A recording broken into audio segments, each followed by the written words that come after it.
আসসালামু আলাইকুম সবাইকে। আশা করি আপনারা সবাই অনেক অনেক ভালো আছেন। আলহামদুলিল্লাহ আমি অনেক ভালো আছি। আর শুরু করা যাক নতুন একটি রেসিপি। এটা হচ্ছে ডিমের কোরমা। এটার জন্য প্রথমে আমি ডিম সিদ্ধ করে নিব আর তারপরে ব্রেস্তা করে নিলাম। একে একে মশলাগুলো দেখিয়ে নিলাম।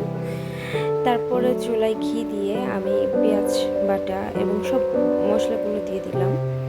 এটা ভালোভাবে অনবরত নাড়তে থাকতে হবে। এই যে অনবরত নাড়তেই হবে। তো নাড়তে এই যে এইভাবে অনেকক্ষণ ধরেই কষাতে হবে মশলাটা।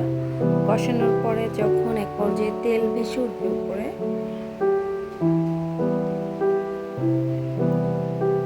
এই দেখুন একদম তেলটা ভেসে উঠেছে। তারপরে টক দই দিয়ে দিবেন।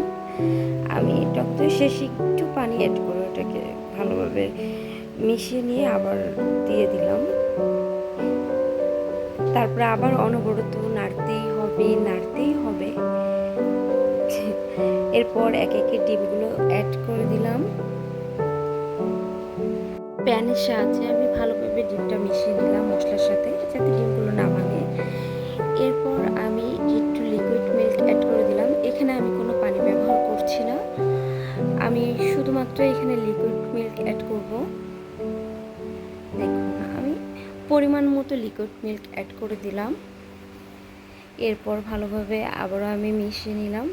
সামান্য চিনি অ্যাড করলাম, এটা আপনার ব্যক্তিগত বিষয়, তবে কোরমাতে চিনি অ্যাড করতে হবে। 10 মিনিট পরে রান্নাটা শেষ হয়ে গেল। আমার ভিডিও ভালো লেগে থাকলে অবশ্যই লাইক করবেন, আমাকে সাপোর্ট করতে চাইলে সাপোর্ট করবেন। ধন্যবাদ।